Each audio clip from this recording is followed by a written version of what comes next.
The F/A-18 Super Hornet screamed through the night sky over the Persian Gulf, its twin engines carving silver trails against the star-filled darkness.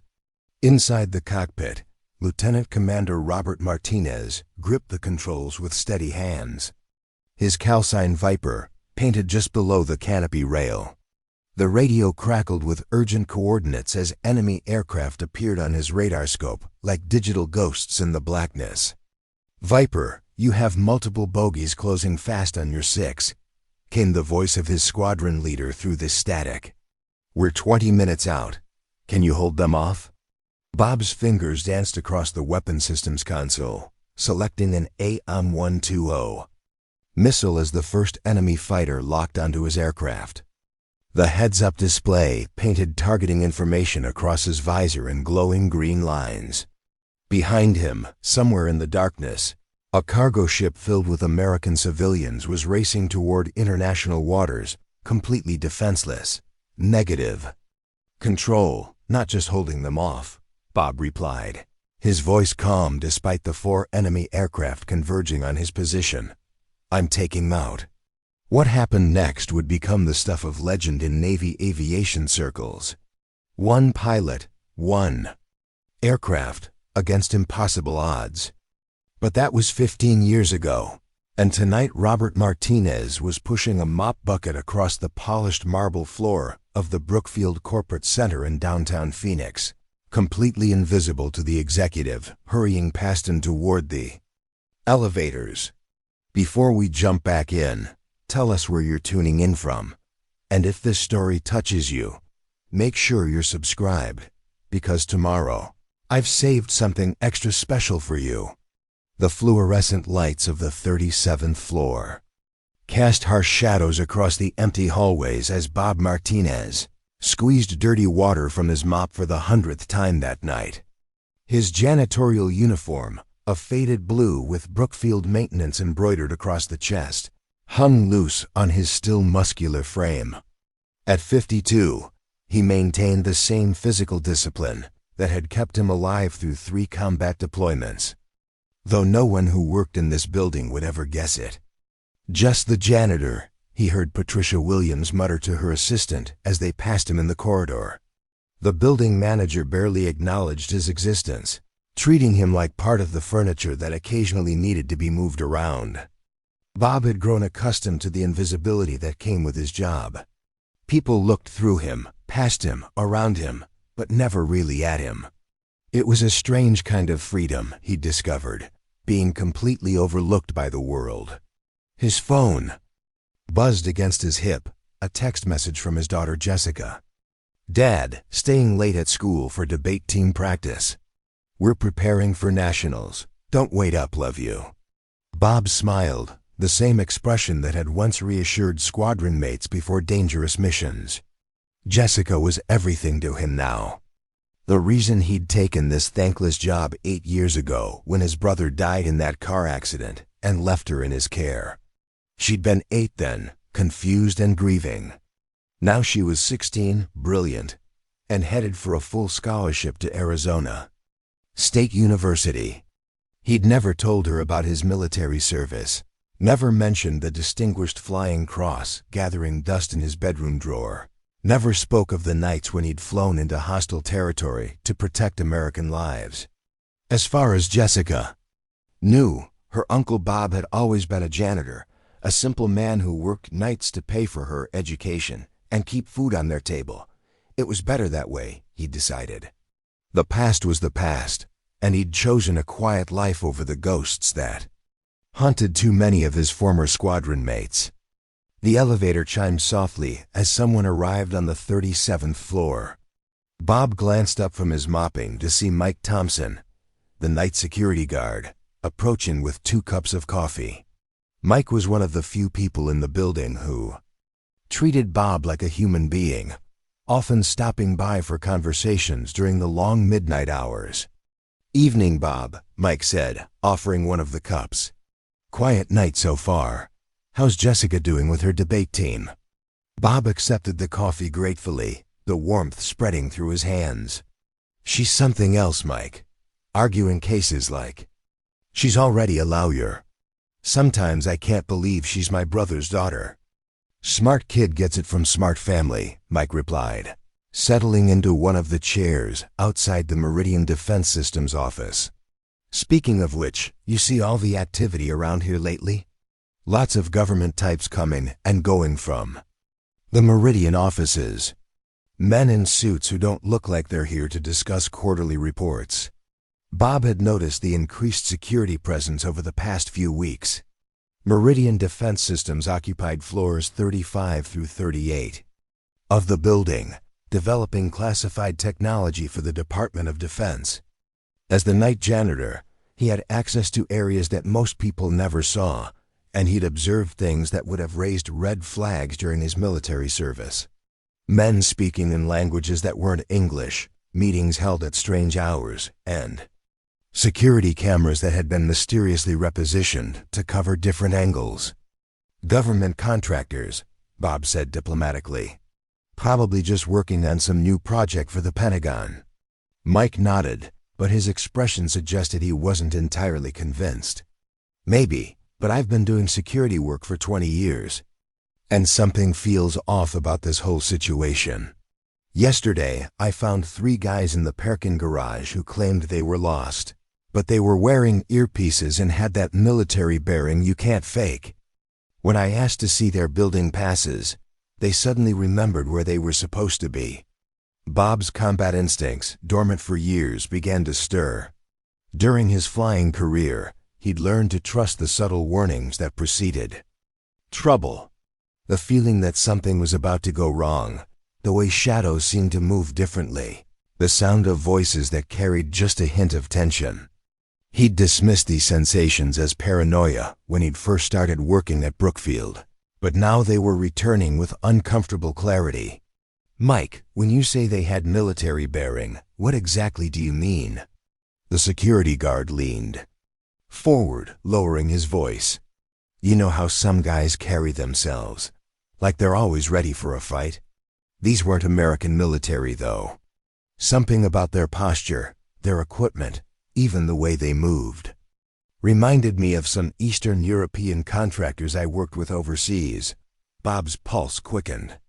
Eastern European contractors had been a frequent concern during his final years of service, as various criminal organizations had begun recruiting former military personnel for private operations. The thought of such people operating in his building, so close to his daughter's school just a few miles away, sent ice through his veins. "Did you report this to Patricia?" Mike shook his head. "Tried to. She said Meridian handles their own security arrangements, and that it wasn't my concern.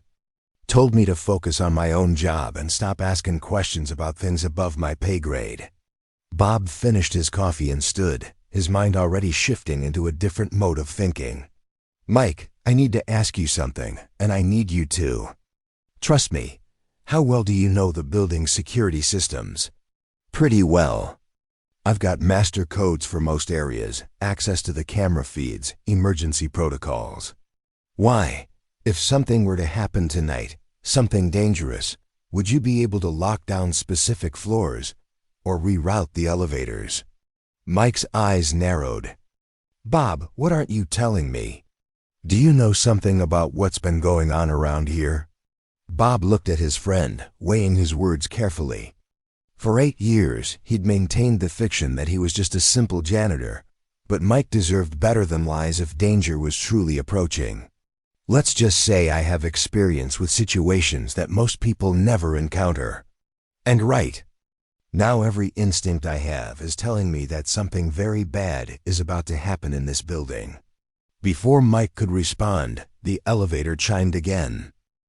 Preparing and narrating this story took us a lot of time, so if you are enjoying it, subscribe to our channel. It means a lot to us. Now back to the story. This time, 6 men in dark clothing emerged, moving with the precise coordination that Bob recognized from his military training.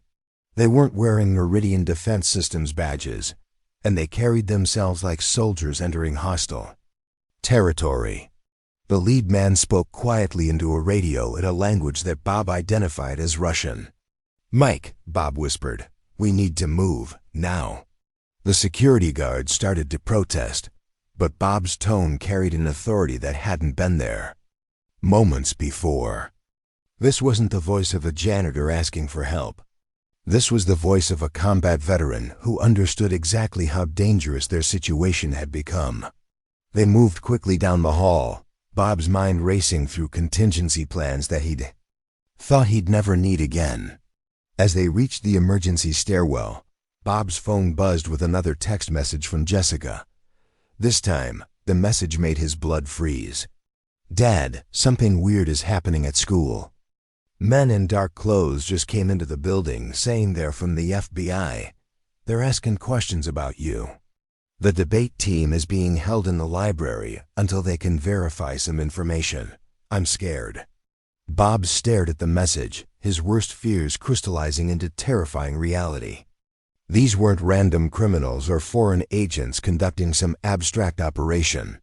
They were targeting him specifically, and they were using his daughter as leverage. "Mike, I need you to listen to me very carefully," Bob said, his voice now carrying the calm authority of a military commander. "Call the FBI Phoenix Field Office and tell them there's been a security breach at Brookfield Corporate Center. Tell them that classified defense technology is being stolen by foreign agents and that American civilians are being held hostage."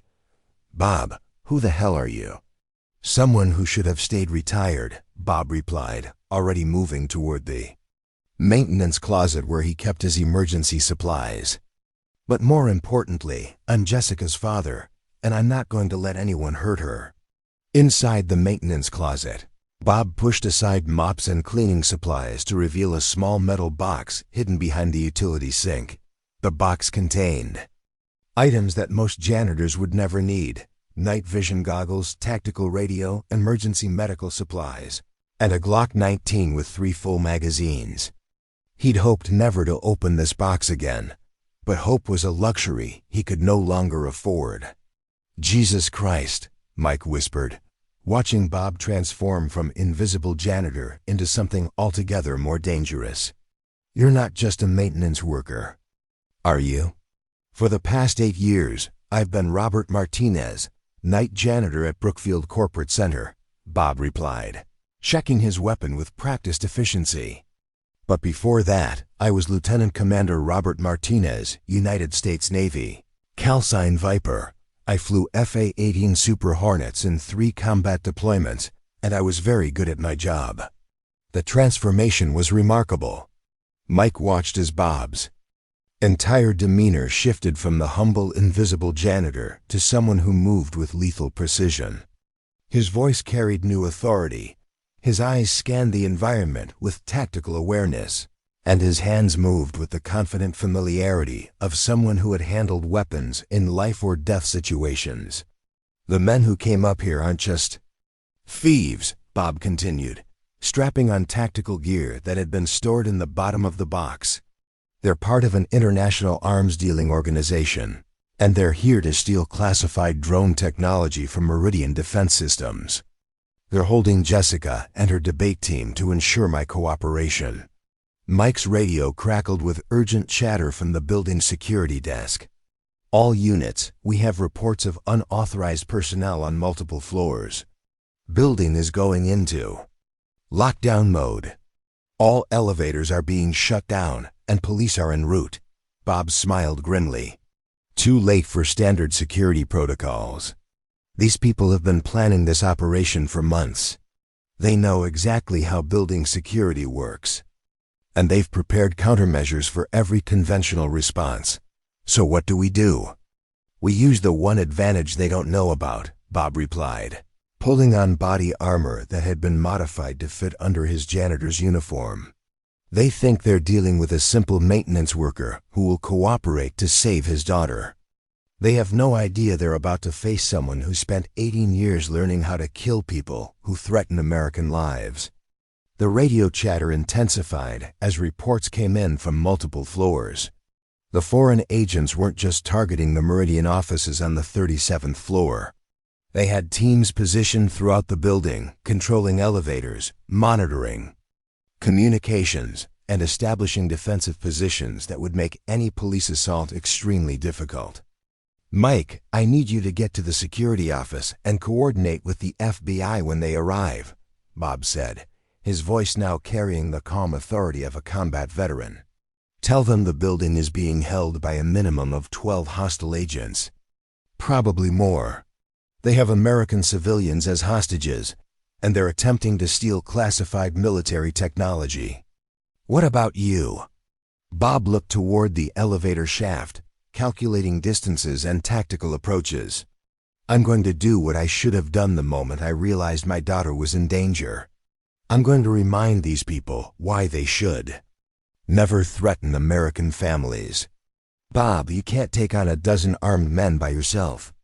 Mike, 15 years ago, I faced 4 enemy fighter aircraft over the Persian Gulf with nothing but my training and the knowledge that American lives depended on my actions. I shot down all 4 aircraft and brought everyone home safely. Tonight, the stakes are even higher." Bob moved toward the emergency stairwell, his movements now fluid and purposeful. The invisible janitor was gone, replaced by a warrior who had been dormant for too long. These people made one critical mistake. They assumed that because I chose a quiet life, I was weak. They're about to learn the difference between choosing peace and being incapable of war. As he disappeared into the stairwell, Mike could hear him speaking into his tactical radio, coordinating with someone on the outside. The voice was completely different from the humble janitor he'd known for years. This was the voice of a man who had commanded respect in the most dangerous situations imaginable. In the distance, sirens wailed as emergency responders raced toward the Brookfield Corporate Center. But Bob Martinez was already moving through the building's maintenance tunnels, using knowledge gained from 8 years of invisible service to approach his enemies from directions they would never expect. The janitor they had ignored was about to become their worst nightmare. The maintenance tunnels beneath Brookfield Corporate Center were a maze of pipes, electrical conduits, and ventilation shafts that Bob Martinez had navigated countless times during his 8 years as night janitor. But tonight, as he crawled through the narrow passages with tactical precision, he wasn't thinking about burned-out light bulbs or clogged drains. He was thinking about Jessica, somewhere across town, surrounded by armed men who had made the fatal mistake of threatening the most important person in his world. Bob's tactical radio crackled with encrypted communications as he moved through the building's hidden arteries. The voice on the other end belonged to Colonel Lisa Rodriguez, his former squadron commander who now worked at Luke Air Force Base. She'd been the first person he'd called when he realized the scope of the threat facing his daughter. "Viper, this is Phoenix Command.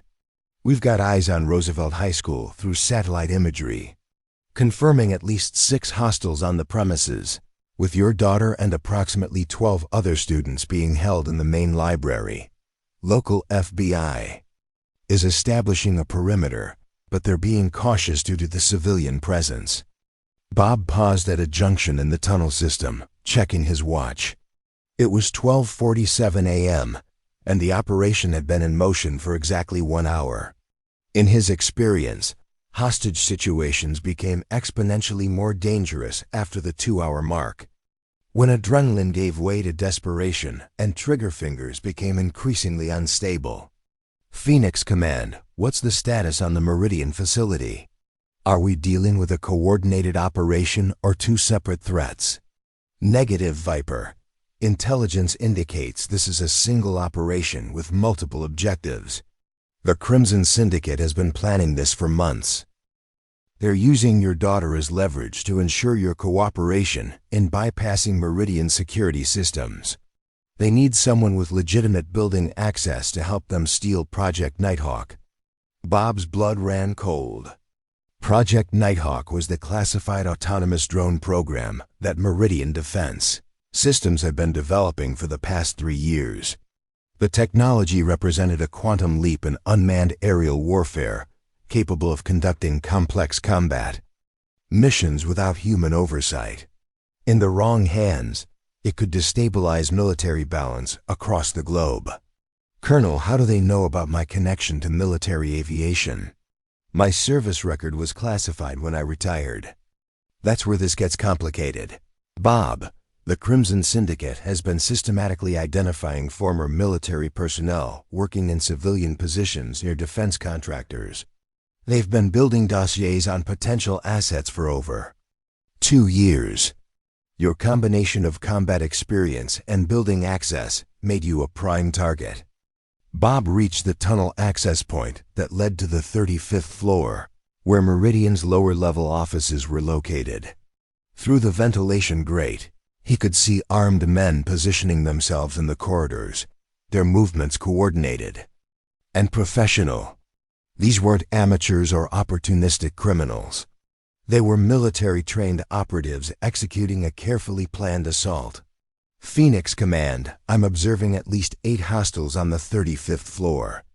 They've established overlapping fields of fire and are using military-grade communication equipment. This is a full-scale operation. Copy that, Viper. FBI tactical teams are moving into position around the building, but they're requesting your assessment of the situation before they commit to an assault. Bob studied the hostile positions, his tactical mind automatically calculating angles, cover positions, and potential weak points in their defensive setup. After 18 years of military service, reading battlefield situations had become as natural as breathing. What he saw concerned him deeply. Colonel, these people have done their homework. They know exactly how law enforcement will respond to a hostage situation in a high-rise building. They've positioned themselves to create maximum casualties if anyone tries a conventional assault. What's your recommendation? Bob closed his eyes, weighing options that all seemed to lead to unacceptable risks. As a military pilot, he'd been trained to think in terms of acceptable losses and mission objectives. But this wasn't a military operation. This was personal, and the stakes included his daughter's life. I'm going to create a diversion here. At Brookfield, while FBI moves on the school, if I can draw their attention and disrupt their communications, it might give the hostage rescue team the opening they need.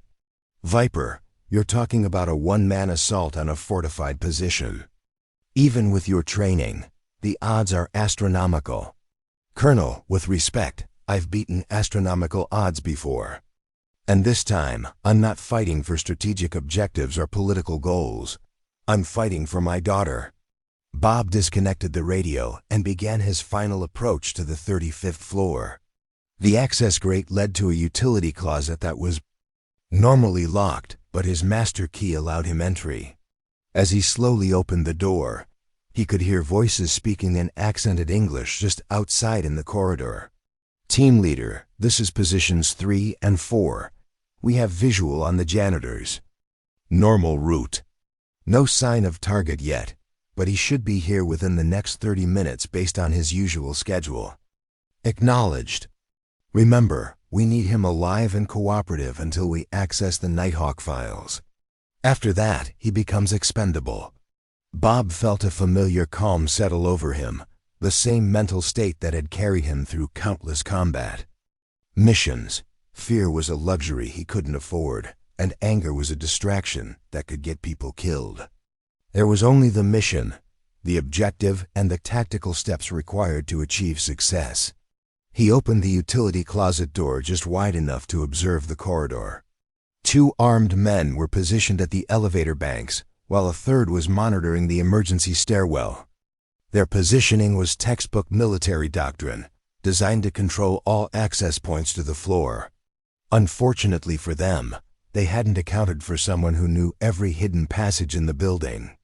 Bob retreated back through the maintenance tunnel, heading for an access point that would put him behind the stairwell guard.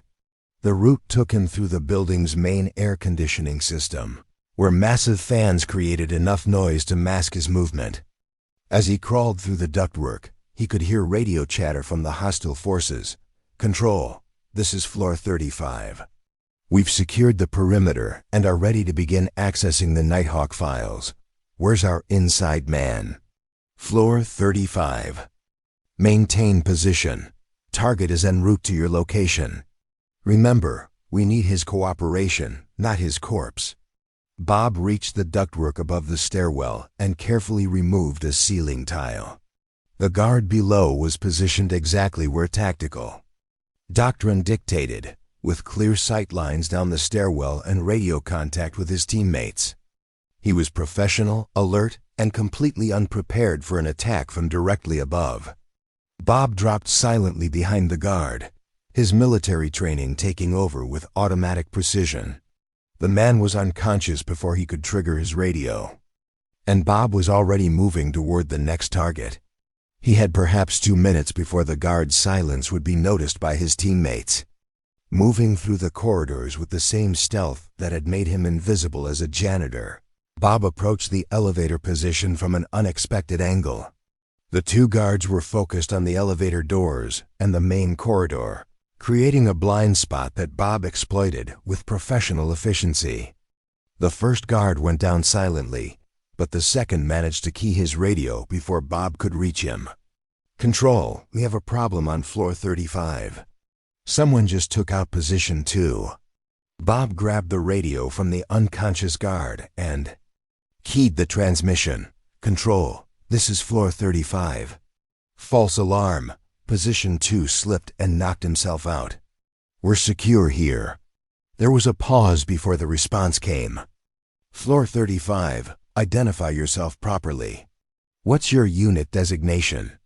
Bob had bought himself perhaps 30 seconds before they realized he wasn't one of their operatives. He used the time to access the building's security system through a maintenance terminal, something only someone with his level of building access could accomplish. "Mike, are you monitoring the security feeds?" Bob spoke into his tactical radio. "Bob, I've got FBI tactical teams surrounding the building, but they're waiting for your signal. What's your status?" "I've neutralized 3 hostiles on floor 35, but they're about to realize they've been compromised. I need you to kill all the lights in the building except for emergency lighting. Can you do that?" "Already on it. You've got maybe 10 seconds before they figure out what's happening."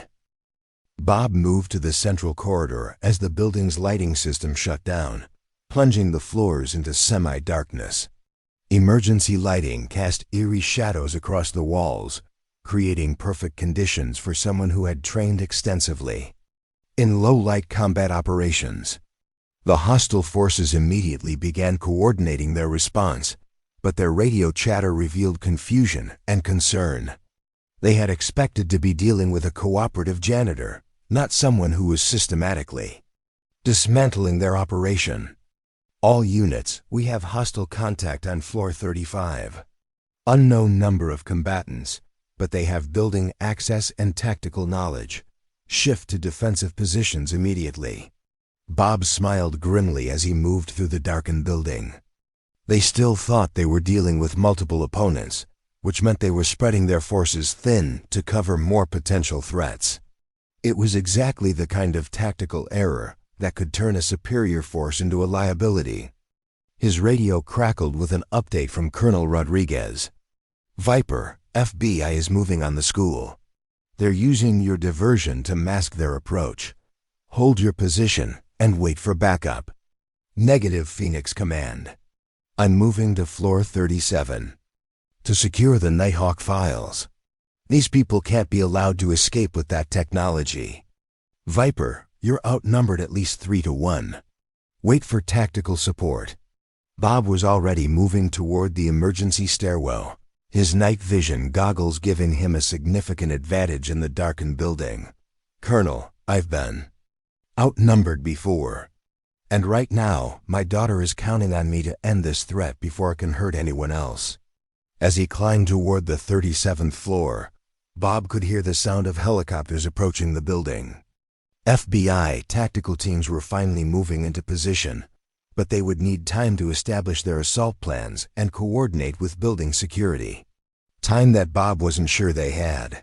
The stairwell door to the 37th floor was heavily secured, but Bob had been maintaining the electronic lock system for years.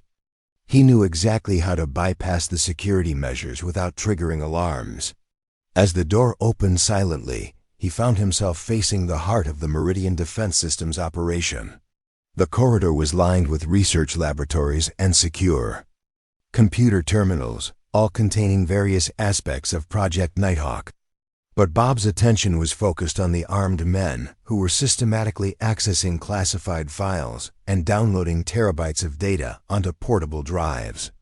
Control, this is floor 37. We're almost finished with the data extraction. What's the status on our insurance policy? Floor 37. Maintain your position. We're experiencing some technical difficulties with our ground team, but the school situation remains secure.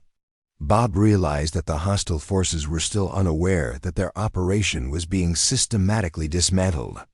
They thought the disturbance on the 35th floor was an isolated incident, not the beginning of a comprehensive counterattack. Moving through the laboratory complex with the same stealth that had served him in combat, Bob began identifying targets and calculating tactical approaches. There were at least 6 armed men in the immediate area, all focused on completing their data theft mission. They were professional, disciplined, and completely unprepared for what was about to happen. Bob's phone buzzed with a text message, and his heart nearly stopped when he saw it was from Jessica. "Dad, something's happening here. I can hear helicopters outside, and the men are getting nervous. Please tell me you're safe." He typed back quickly, "Everything's going to be okay, sweetheart. Stay calm and do exactly what the authorities tell you. I love you. I love you too, Dad. Come home safe." Bob tucked his phone away and moved toward his first target. The man was positioned at a computer terminal, downloading files that could change the balance of global military power. He never saw Bob coming. As the first hostile went down silently, Bob was already moving toward the second target. His military training had taught him that speed and aggression were essential when outnumbered. The key was to eliminate threats faster than they could coordinate a response. The second guard turned just as Bob reached him, but 18 years of combat experience made the outcome inevitable. Bob was already moving toward the third target when the radio chatter began to reflect growing panic. "Control, we're losing contact with multiple positions. Something's happening in the building. All units, consolidate your positions and prepare for extraction. We have what we came for." Bob realized that the hostile forces were preparing to escape, taking the stolen technology with them. He keyed his tactical radio and contacted Colonel Rodriguez directly. "Phoenix Command, they're about to bug out with the Nighthawk files. I need immediate support to prevent their escape. Viper, FBI tactical teams are moving into the building now. Hold your position and wait for backup." "Negative, Colonel. If they escape with that technology, it could end up in the hands of hostile nations within hours. I'm moving to intercept." Bob advanced through the laboratory complex, systematically eliminating threats and securing classified materials. His movements were fluid and precise, the result of years of training and the absolute clarity that came from fighting to protect his daughter. The hostile forces were beginning to realize that their carefully planned operation was falling apart. Radio chatter revealed confusion, fear, and the growing understanding that they were facing someone far more dangerous than they had anticipated. "Control, this isn't a janitor. This is military, probably special forces. We need immediate extraction. All units, move to the roof. Extraction helicopters en route." Bob heard the radio traffic and realized that his window of opportunity was closing rapidly. If the hostile forces reached the roof and escaped with the stolen technology, Jessica would remain in danger indefinitely. The Crimson Syndicate would never forgive the failure of their operation, and they would eventually return to finish what they had started. Moving toward the stairwell that led to the roof, Bob checked his weapons and equipment. He had perhaps 5 minutes before the extraction helicopter arrived, and at least 4 armed men between him and the roof access. The tactical situation was challenging, but not impossible.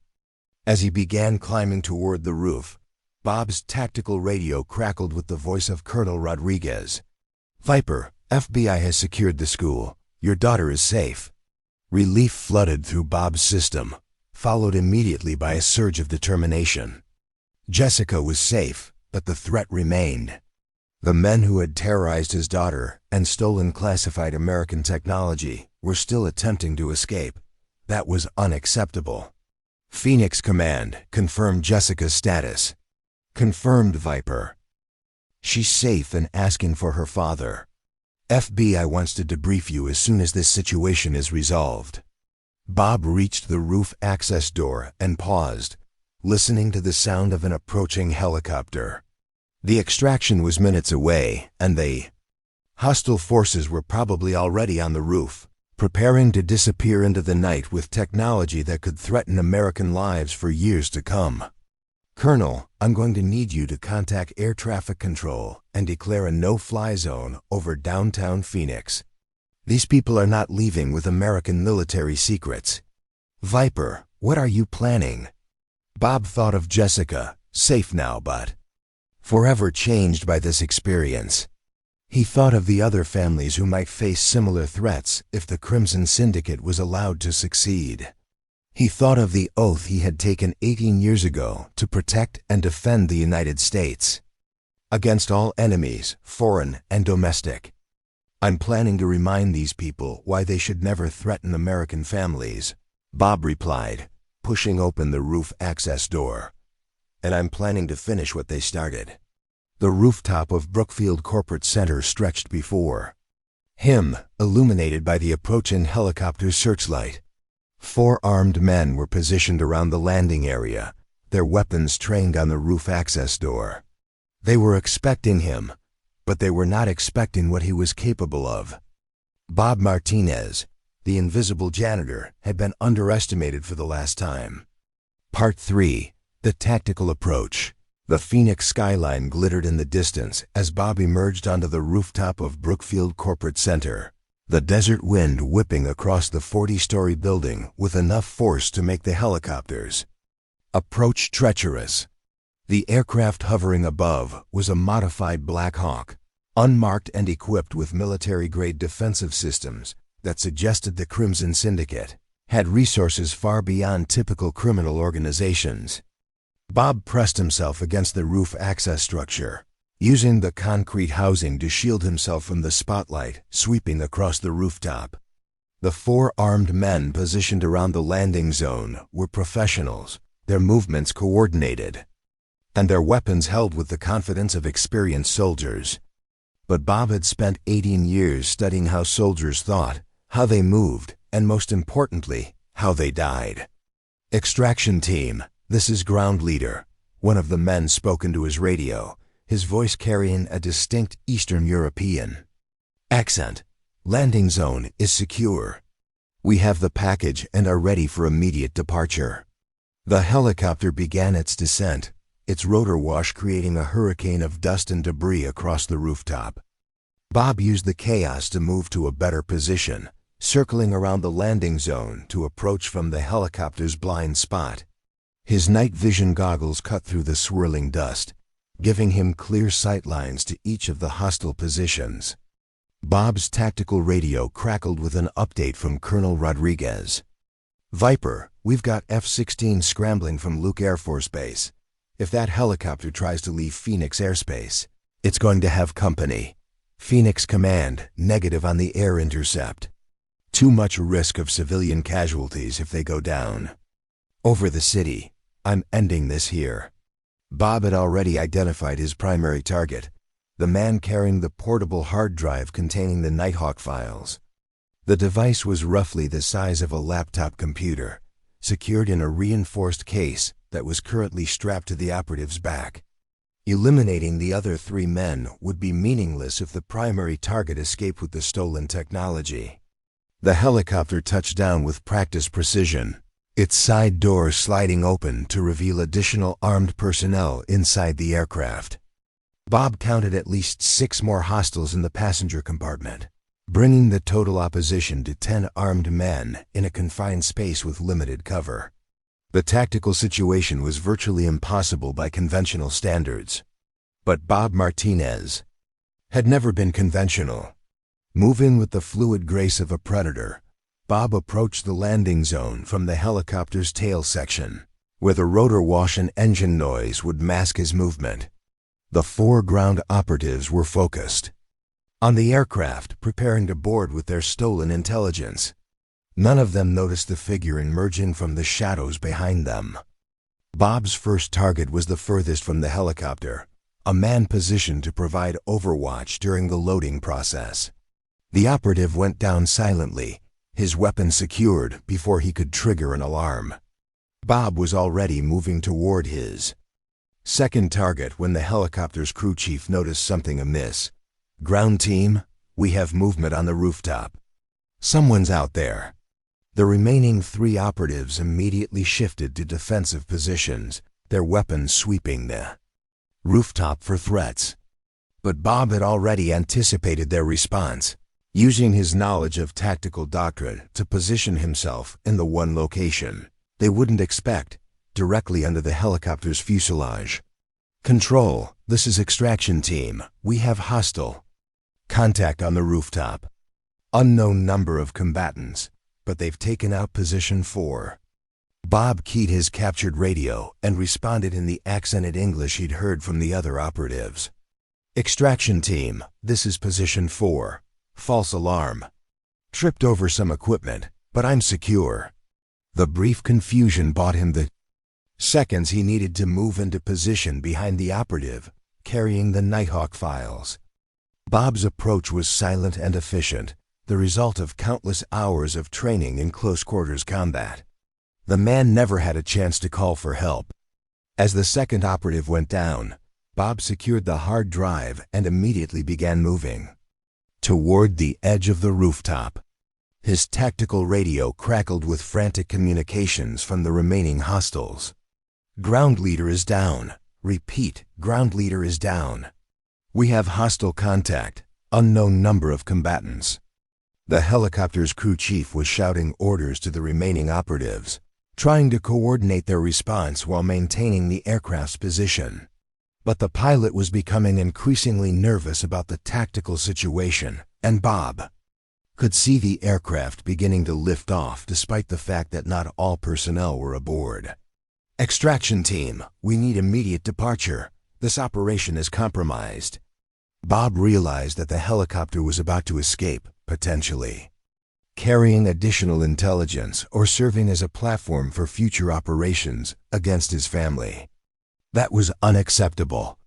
Drawing on his experience with aerial operations, Bob moved to the edge of the rooftop and began calculating angles and distances. The helicopter was now hovering approximately 50 feet above the rooftop, with 2 remaining operatives trying to reach the aircraft via rope ladders. Bob's tactical radio crackled with communications from Colonel Rodriguez. "Viper, we're tracking the helicopter on radar. It's heading south toward the Mexican border. Do you have the package?" "Confirmed, Phoenix Command. I have the Nighthawk files, but the helicopter is escaping with additional personnel. They'll be back." Bob looked at the hard drive in his hands, then at the helicopter disappearing into the night sky. The immediate threat had been neutralized, but the Crimson Syndicate would undoubtedly attempt to recover their losses. As long as the organization remained operational, Jessica would never be truly safe. Making a decision that would have been impossible for the humble janitor, but came naturally to the combat veteran, Bob moved to the building's communication array. Using his knowledge of the building's systems, he began broadcasting on emergency frequencies, transmitting the intelligence he had gathered about the Crimson Syndicate's operation. "This is Lieutenant Commander Robert Martinez, United States Navy, transmitting classified intelligence regarding hostile operations on American soil. The Crimson Syndicate has conducted coordinated attacks on defense contractors and civilian targets. Full tactical intelligence follows." Bob spent the next 20 minutes transmitting detailed information about the operation, including photographs of the hostile operatives, recordings of their radio communications, and analysis of their tactical methods. By the time FBI tactical teams reached the rooftop, he had ensured that law enforcement agencies across the country would be able to identify and track the remaining members of the criminal organization.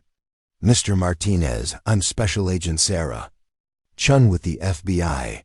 We need to debrief you immediately." Bob looked at the federal agent, noting the professional demeanor and the tactical gear that marked her as a member of the Bureau's elite hostage rescue team.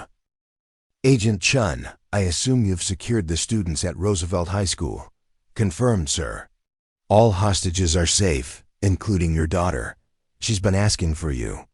Relief flooded through Bob's system, followed by the delayed shock of what he had just experienced. For 8 years, he had been Robert Martinez the janitor, invisible and forgotten. Tonight, he had become Lieutenant Commander Martinez again, and the transition had been both necessary and terrifying. "Agent Chun, I need to see Jessica immediately. After that, I'll provide whatever information you need about the Crimson Syndicates." "Operation." "Sir, we have paramedics standing by to check you for injuries, and will need to process the crime scene here. But I can arrange for you to speak with your daughter via phone immediately." Bob nodded, suddenly feeling the weight of the past few hours. His hands were shaking slightly, not from fear but from the adrenaline crash that always followed combat operations. He had hoped never to experience that feeling again, but tonight it had saved his daughter's life. Agent Chun handed him a satellite phone, and Bob dialed Jessica's number with fingers that trembled slightly. The phone rang twice before her voice came through the speaker, strong and clear and wonderfully alive. "Dad, are you okay? The FBI agents told me you were involved in stopping the bad guys, but they wouldn't give me details." "I'm fine, sweetheart." "Are you hurt? Did they hurt you?" "No, Dad, they were scary, but they didn't hurt anyone. They kept asking questions about you, about your job, about our family. I didn't understand what they wanted." Bob closed his eyes, feeling the full weight of his daughter's innocence and the terrible knowledge that he had brought this danger into her life. "Jessica, I need you to know that everything's going to be okay. The bad guys are gone, and they won't be bothering us again." "Dad, who were those men? Why did they want to hurt us?" Bob looked out over the Phoenix skyline, thinking about how to explain a world of international espionage and military secrets to a 16-year-old girl who had grown up believing her father was a simple janitor. "Sweetheart, there are some things about my past that I've never told you. Things I hoped you'd never need to know." "What kind of things?" "I'll explain everything when I get home. But right now, I need you to know that I love you more than anything in this world, and I will always protect you." "I love you too, Dad. Come home soon." Bob ended the call and handed the phone back to Agent Chun. The FBI agent was watching him with professional curiosity, clearly trying to reconcile the humble janitor with the tactical operator who had just dismantled a sophisticated criminal operation.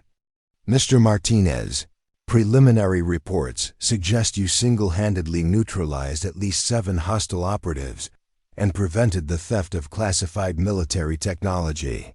That's not exactly typical behavior for building maintenance personnel." Bob smiled grimly. "Agent Chun, I've been many things in my life. Tonight, I was a father protecting his daughter. Everything else was just training. Training that most people don't receive in civilian life." "No, ma'am, they don't." Agent Chun consulted her notes, clearly preparing for an extensive debriefing. "Mr. Martinez, we're going to need a complete account of your military background, your current employment situation, and everything you know about the Crimson Syndicate's operation. This is going to be a long night." Bob nodded, already anticipating the questions that would follow. His quiet life as an invisible janitor was over, replaced by something far more complicated and dangerous. But Jessica was safe, and that was worth any price. "Agent Chun, I'll tell you everything you need to know. But first, I need to make sure my daughter gets home safely. After that, I'm entirely at your disposal. The FBI agent studied him for a moment, then nodded. Mr. Martinez, I think we're going to have a very interesting conversation. As Bob prepared to leave the rooftop, he took one last look at the Phoenix skyline. Somewhere out there, the surviving members of the Crimson Syndicate were regrouping, planning their next move and undoubtedly seeking revenge for the failure of their operation. The war was far from over, but tonight's battle had been won. The janitor they had ignored had become their worst nightmare, and Robert Martinez was no longer invisible. Part 4. The Deep Conspiracy the FBI field office in Phoenix hummed with. Activity at 3 in the morning.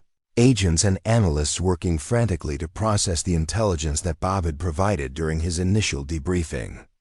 Computer screens displayed photographs of the hostile operatives, tactical diagrams of the Brookfield Corporate Center, and intercepts of radio communications that painted a picture of an international conspiracy far larger than anyone had initially realized. Bob sat in interview room C, still wearing his janitor's uniform, but now treated with the respect due to someone who had just prevented a major intelligence breach. Across from him, Agent Chun was joined by Agent Michael Torres from the FBI's Counterintelligence Division and Colonel Rodriguez, who had driven down from Luke Air Force Base to participate in the debriefing. Mr. Martinez, let's start with your military background. Agent Torres began, consulting a thick file that had been hastily assembled from classified military records. You served 18 years in the Navy, flew combat missions in 3 different theaters, and received decorations including the Distinguished Flying Cross and 2 Purple Hearts. Your service record is exemplary. Bob nodded, uncomfortable with the attention after 8 years of deliberate invisibility. That's correct, Agent Torres. I retired in 2010 after a training accident that left me with partial hearing loss and chronic pain. The Navy offered me a desk job, but I wanted to try civilian life. According to your records, you were cleared for top-secret information and had access to classified aircraft systems and tactical doctrines. That level of clearance doesn't just disappear when you retire. No, sir, it doesn't, but I never expected to need it again. Colonel Rodriguez leaned forward, her expression serious. Bob, the Crimson Syndicate has been operating for at least 5 years, systematically targeting former military personnel who work in sensitive positions. They've been building a network of assets across the defense industry, using blackmail, bribery, and coercion to access classified information. Bob felt a chill run down his spine. Colonel, are you saying they've been watching me for years? We're saying they've been watching a lot of people, and you fit their profile perfectly. Former military, current access to defense contractors, family members who could be used as leverage. You were an ideal target for recruitment. Agent. Shun activated a laptop computer and turned the screen toward Bob. We've been tracking the Crimson Syndicate since 2019, when they first appeared on our radar. They're not just arms dealers. They're a sophisticated intelligence operation with connections to at least 3 hostile foreign governments. The screen displayed a network diagram showing connections between various individuals and organizations. At the center was a photograph of a man in his 50s with graying hair and cold eyes. Viktor Petrov, former Spetsnaz colonel, now the operational commander of the Crimson Syndicate. He's been linked to intelligence operations in Eastern Europe, the Middle East, and now North America. Bob studied the photograph, committing the face to memory. Agent Chun, how did they know about Jessica's debate team practice tonight? That information wasn't public. That's what concerns us most. They had detailed intelligence about your personal life, your work schedule, your daughter's activities. That level of surveillance requires significant resources and inside information. Agent Torres opened another file, this one containing photographs of the Brookfield Corporate Center and detailed floor plans. Mr. Martinez, your position as night janitor gave you access to areas that most people never see. You could observe activities, overhear conversations, and potentially access computer systems without anyone noticing. Agent Torres, I want to be very clear about something. I never provided information to anyone. I never compromised my security, clearance, or violated any laws. I was simply trying to live a quiet life and raise my daughter. We believe you, Mr. Martinez, but the Crimson Syndicate operates on the assumption that everyone has a price or a pressure point. They would have eventually approached you with an offer you couldn't refuse. Colonel Rodriguez activated another screen, showing satellite imagery of the helicopter that had escaped from the rooftop. The aircraft they used was a modified Black Hawk, probably stolen from a military base or sold through black market channels. It's currently being tracked by NORAD, but they're heading for international waters. Bob leaned back in his chair, processing the implications of what he was hearing. Colonel, you're telling me that this was just one operation in a larger campaign against American defense interests? That's exactly what we're telling you. The Nighthawk files they attempted to steal represent just one piece of a much larger puzzle. They've been systematically targeting advanced military technologies, and they're getting closer to succeeding. Agent Chun stood and walked to a whiteboard covered with photographs and connecting lines. Mr. Martinez, we need your help. Your actions tonight disrupted their operation, but they'll be back. The Crimson Syndicate doesn't forgive failures, and they don't abandon objectives. What kind of help? We want you to go back to work as if nothing happened. Continue your normal routine, but now you'll be working with us. We'll provide you with surveillance equipment, communication devices, and backup support. You'll be our eyes and ears inside Brookfield Corporate Center. Bob shook his head immediately. Agent Chun, I appreciate the offer, but I can't put Jessica at risk again. Tonight was too close. Mr. Martinez, Jessica will be at risk whether you help us or not. The Crimson Syndicate knows who you are now, and they know what you're capable of. They won't simply forget about you. Agent Torres leaned forward, his expression serious. Bob, we can provide protection for your daughter, but the best way to keep her safe is to help us dismantle this organization completely.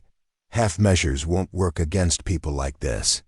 Bob thought about Jessica, probably lying awake in her bed, trying to process the events of the evening. She had grown up believing her father was a simple janitor, and now she would have to learn that he was someone entirely different. The quiet life he had built for them was over, whether he cooperated with the FBI or not. If I agree to help, what kind of protection are we talking about for Jessica? Colonel Rodriguez answered. Full protection. New identities if necessary. Relocation to a secure facility. 24-hour security details. Whatever it takes to keep her safe. And what would you expect me to do? Agent Chun returned to her seat. Continue working at Brookfield, but now you'll be documenting everything you see. We'll provide you with micro cameras, recording devices, and communication equipment. You'll be our inside source on whatever the Crimson Syndicate does next. Bob considered the proposal, weighing the risks against the alternatives. The Crimson Syndicate had demonstrated that they were willing to target innocent civilians to achieve their objectives. If he refused to cooperate, they would simply find another way to get what they wanted, and Jessica would remain vulnerable. Agent Chun, I need to speak with my daughter before I make any decisions. She's been through enough tonight, and she deserves to know what's happening. Of course. We can arrange for you to meet with her in a secure location. Bob stood, feeling the weight of the evening's events settling on his shoulders. I also need to understand exactly what we're dealing with. If I'm going to risk my daughter's safety, I need to know everything about the Crimson Syndicate's capabilities and objectives. Agent Torres nodded. We'll provide you with a complete briefing. But Mr. Martinez, I need you to understand that this isn't just about stopping one criminal organization. The intelligence they've been gathering could compromise American military operations for decades. What do you mean? Colonel Rodriguez activated another screen, showing a map of the world with various locations marked in red. The Crimson Syndicate has been selling American military secrets to hostile governments for years. They've compromised missile defense systems, satellite communications, and advanced aircraft technologies. The information they attempted to steal tonight would have given foreign adversaries the ability to neutralize American air superiority. Bob stared at the map, recognizing some of the locations from his military service. "Colonel, are you saying that American lives are at risk because of what these people have been doing?" "That's exactly what I'm saying. Military personnel, intelligence operatives, and civilian contractors working overseas." The safe house in Scottsdale looked like any other suburban home, complete with a manicured lawn and a white picket fence that concealed the sophisticated security systems protecting its occupants.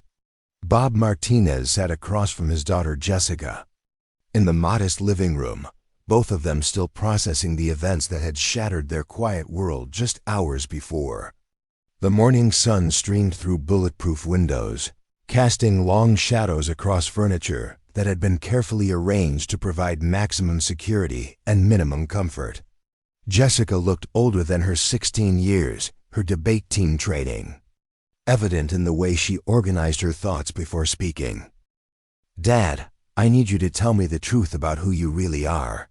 Those men tonight, they knew things about you that I don't know. They called you by a different name." Bob reached for the coffee cup that Agent Chun had provided, his hands steady, despite the emotional turmoil churning inside him. For 8 years, he had carefully constructed a life built on protecting Jessica from the dangerous world he had once inhabited. Now that world had found them anyway, and the elaborate fiction he had maintained was crumbling around him. "Jessica, before you were born, before I became your guardian, I was a different person. I was a military pilot, a naval aviator who flew combat missions for the United States Navy. My callsign was Viper, and I spent 18 years defending American interests around the world." Jessica absorbed this information with the same analytical approach she brought to her debate competitions. "So when you told me you'd always been a janitor, that was a lie?" "It was a protection. I wanted you to have a normal life, away from the dangers that come with military service. I thought if I became invisible, if I took a job that nobody noticed, we could be safe. But we weren't safe, were we? Those men found us anyway."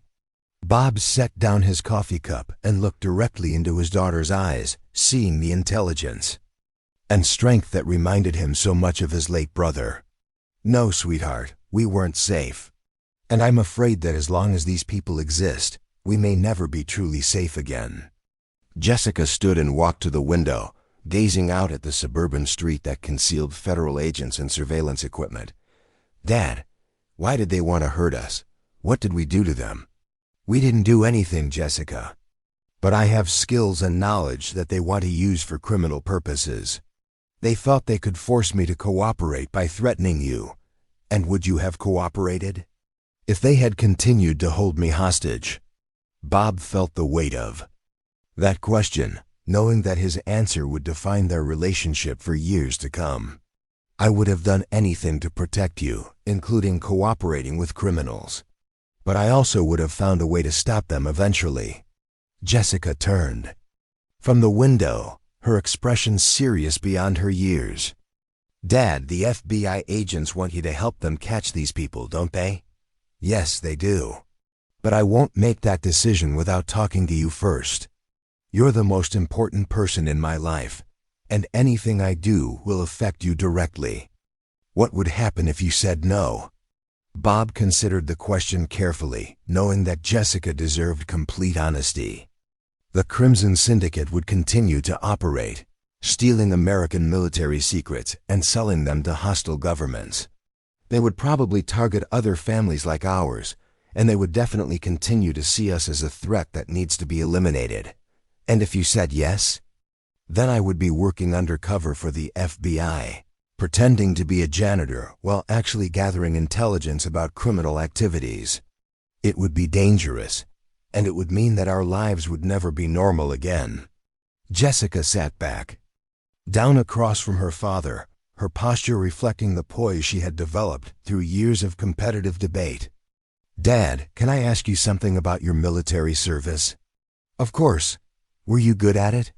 "At being a pilot and protecting people."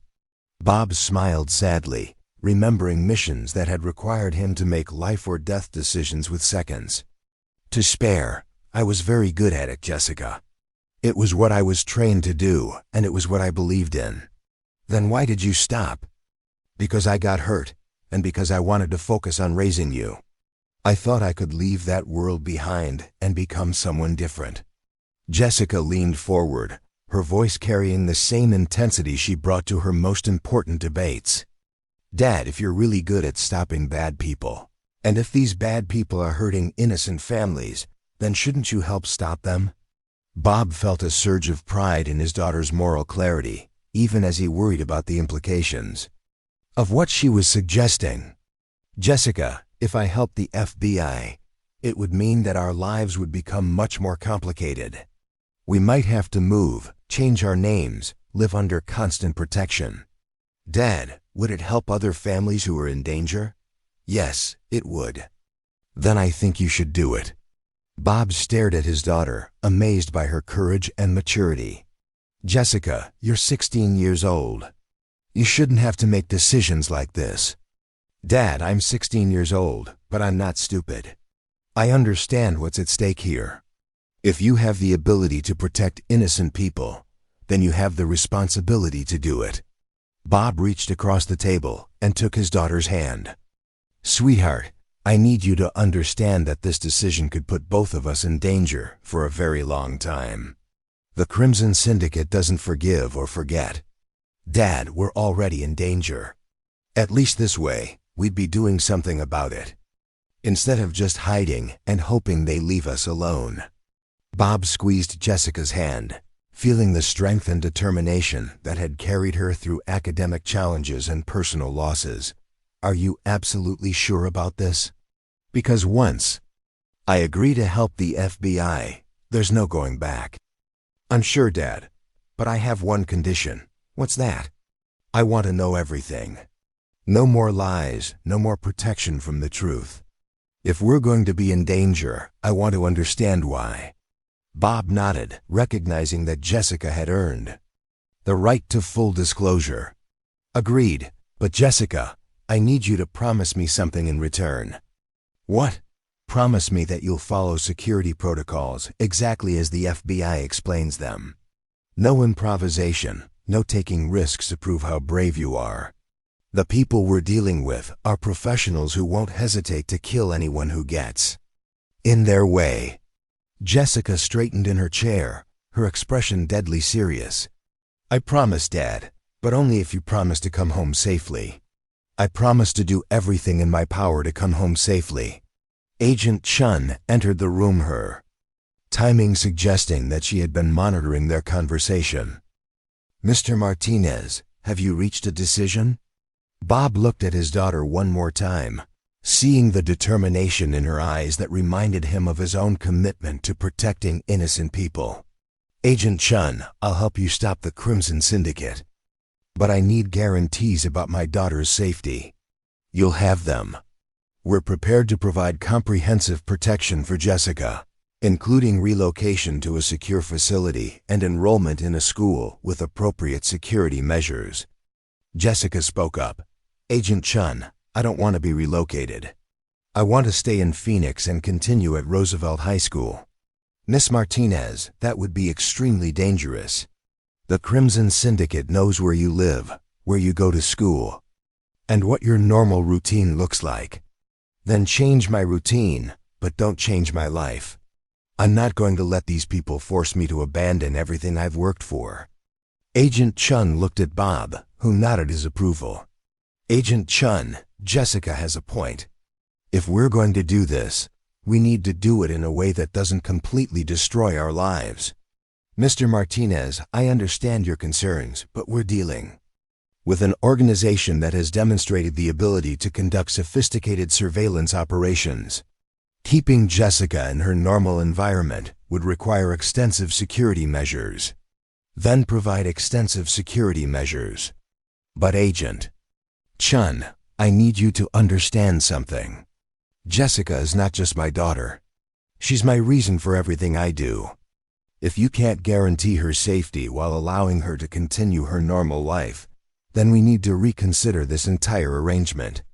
Agent Chun consulted her notes, clearly weighing the operational requirements against the personal needs of her new assets. Mr. Martinez, we can provide security for Jessica at Roosevelt High School, but it would require cooperation from the school administration and modification of her daily schedule. What kind of modifications? Security escorts between classes, monitoring of her communications, background checks on her friends and teachers, and restricted access to certain areas of the school. Jessica looked at her father. Dad, that sounds like prison. It sounds like staying alive, Bob replied. But Jessica, Agent Chun is right. If we're going to do this, we need to accept that our lives will be different. Agent Chun stood and walked to the window, gazing out at the suburban street that concealed federal protection. Mr. Martinez, there's something else we need to discuss. The Crimson Syndicate's operation last night was just the beginning. Our intelligence suggests they're planning something much larger. What kind of something? We're not entirely sure, but it involves multiple defense contractors and classified technologies that go beyond the Nighthawk project. They're building towards something that could compromise American military capabilities on a global scale. Bob felt the familiar chill that accompanied intelligence briefings about imminent threats. Agent Chun, are you saying that last night was a test run for something bigger? That's our assessment. The Crimson Syndicate has been systematically gathering intelligence about American defense capabilities for years. They're not just selling secrets to hostile governments.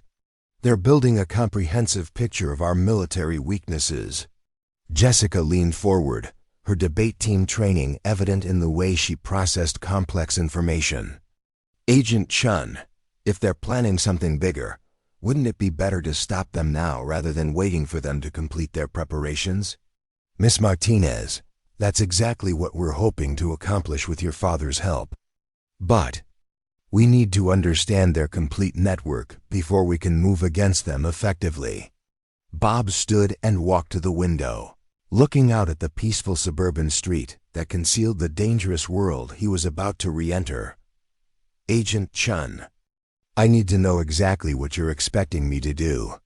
Pretending to be a janitor while gathering intelligence is one thing. Participating in active operations against trained killers is something else entirely. Mr. Martinez, we're expecting you to continue your normal work routine while documenting everything you observe. We'll provide you with sophisticated surveillance, equipment that's virtually undetectable.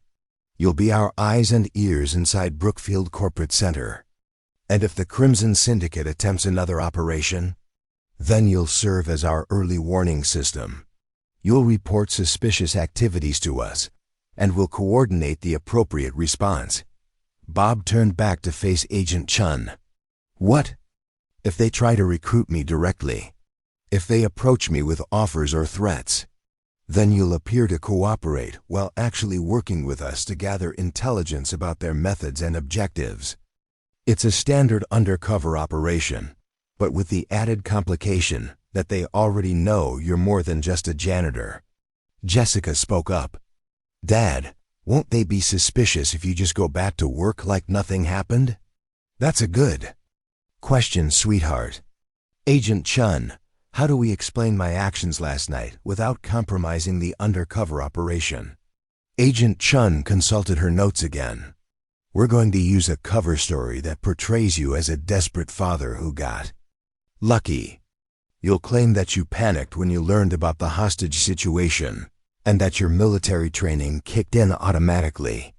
You'll express regret about the violence and indicate that you just want to return to your quiet life. Will they believe that? Probably not entirely. But it will give them a reason to approach you again, thinking that you can be manipulated through threats or offers of money. Bob looked at his daughter, seeing the determination in her eyes that had carried her through academic challenges and personal losses. Jessica, are you absolutely certain about this? Because once I agree, we'll be committed to seeing this through to the end. Dad, I'm certain. But I want to be involved in the planning. I want to understand exactly what we're getting into. Agent Chun shook her head. Miss Martinez, this is a classified operation. We can't involve civilians in operational planning. Agent Chun, with respect, I'm not just a civilian. I'm the daughter of your primary asset, and I'm the person the Crimson Syndicate will target if they want to control my father. I have a right to know what we're facing. Bob smiled at his daughter's logic. Agent Chun, Jessica has a point. If she's going to be at risk, she deserves to understand the nature of that risk. Agent Chun looked between father and daughter, clearly recognizing the strength of their bond and the futility of trying to exclude Jessica from the planning process. Very well. But Miss Martinez, everything you learn about this operation is classified. You cannot discuss it with anyone outside of this room. I understand, Agent Chun, but I need to know that you're not just using my father as bait for these people. Miss Martinez, your father is a highly skilled former military officer who has already demonstrated the ability to disrupt the Crimson Syndicate's operations. We're not using him as bait. We're asking him to use his unique position and abilities to help us protect American national security. Jessica looked at her father.